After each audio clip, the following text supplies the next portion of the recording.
where you are sitting now, a battle was fought.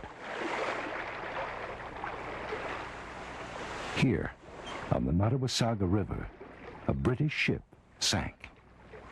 The year was 1814. Canada and the United States were engaged in a bitter war.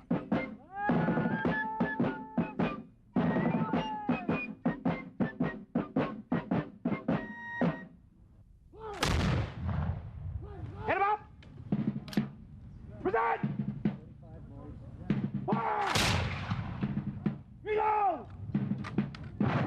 British forces had attacked Fort Oswego, the American base at the eastern end of Lake Ontario. In the famous Battle of Queenston, American forces had crossed the Niagara River from Lewiston. It is remembered as the action where Major General Isaac Brock fell.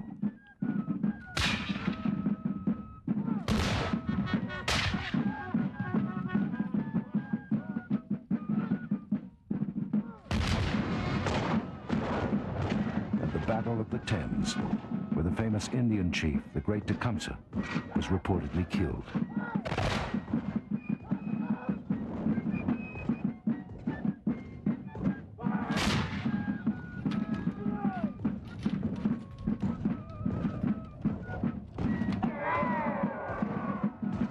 These and other battles had occurred all along the border. The British and their colonial allies had repelled the invaders.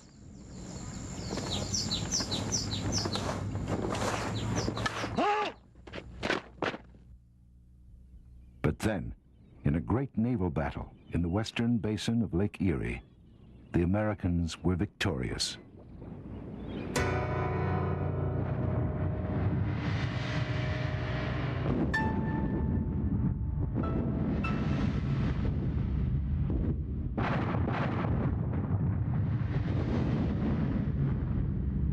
The Great Lakes were now in danger of becoming an American pond. A squadron of American ships swept north into Lake Huron. They threatened the isolated British fort on Mackinac Island. If Fort Mackinac fell, then the whole Northwest, with its riches and furs, would lie under foreign control. Only one British ship remained on Lake Huron to oppose the invaders. She was the Nancy, a fur-trading schooner pressed into military service. The Nancy carried but a meager 3 guns.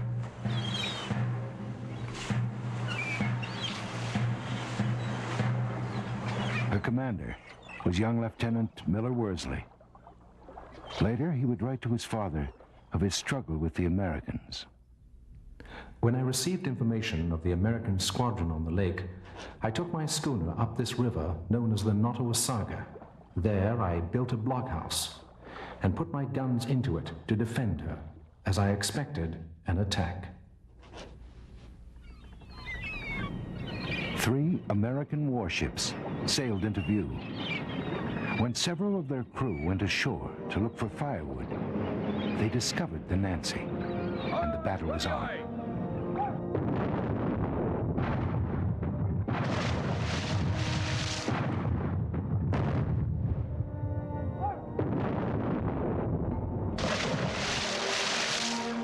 The end could not be in doubt. There were 500 Americans, backed by 24 big naval guns that pounded steadily at the blockhouse. On the British side, there were 24 seamen, 23 Indians, and 10 voyageurs. The odds were nearly 10 to 1. Worsley wrote, My position was desperate. To prevent my ship from falling into American hands, I made preparations to blow her up. But before I could ignite the fuse, an American shell exploded in the blockhouse, setting fire to the Nancy as well. Our gallant ship sank into the depths of the river.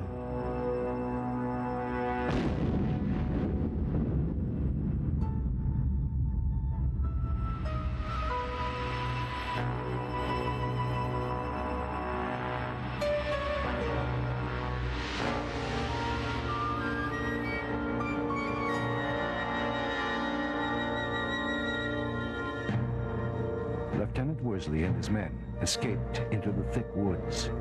Upriver, they had left 2 bateaux, or rowing boats, and a large canoe. The 2 American ships, Tigress and Scorpion, had been left to guard the river mouth. After waiting 3 days, the Americans blocked the mouth of the river with debris and set sail. We waited until the Americans had left, then glided noiselessly back down the river. After removing the debris and seeing no sign of the enemy, we rowed out onto Georgian Bay.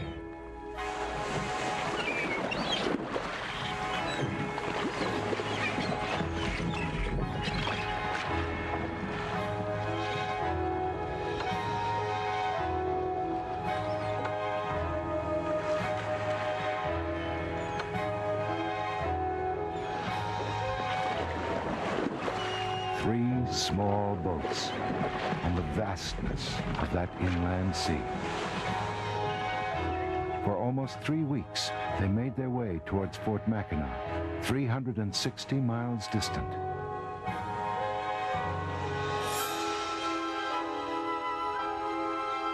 Time and again, their eyes fled to the horizon for a sign of the American ships. Then, when the trip was nearly over, to my great astonishment and regret, I saw 2 of the enemy's schooners in a narrow passage that I had to pass, called the Detour. Knowing that the bateaux were too cumbersome and noisy, I put my men into the Indian canoe and slipped past the enemy in the night. At Fort Mackinac, Worsley went straight to the commander. The commander commissioned him 50 soldiers. I've just come from the Nottawasaga, where the Nancy was sunk. Sergeant! Yes, sir. Man the boats! Right, yes, sir. Supply! Forward! Shoulder! On! Rest!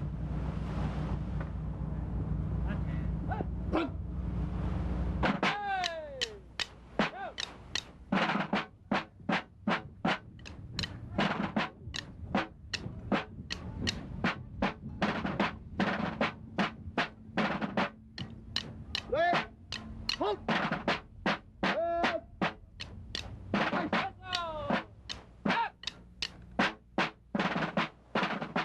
Then, in several small boats, Worsley returned to the Detour. One of the American ships was gone. As for the other,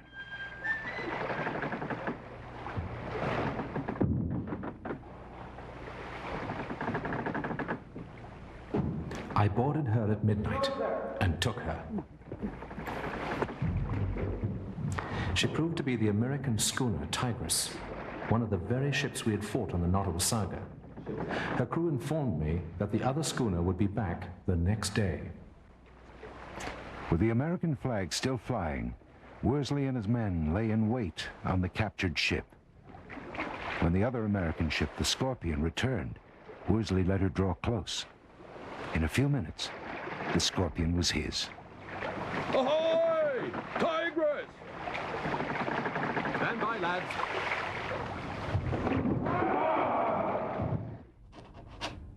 Thus, you see, after a series of hardships, I have captured 2 schooners, both finer vessels than the Nancy, and have providently escaped unhurt. In fact, the Scorpion is now His Majesty's ship, Confiance, under my command. The Tigress was renamed the Surprise, in honor of our capture.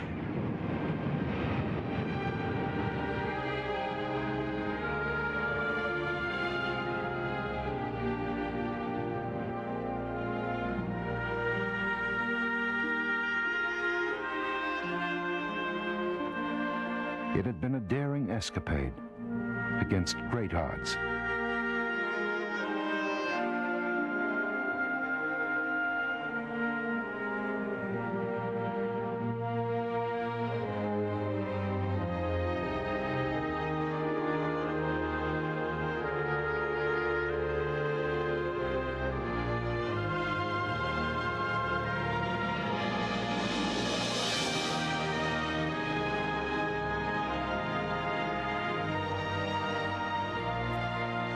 When it was over, Control of the upper lakes had been wrestled from the Americans.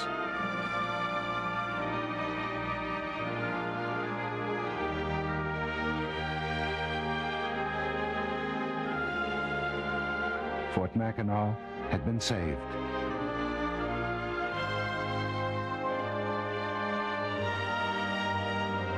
And the route to the northwest was secure.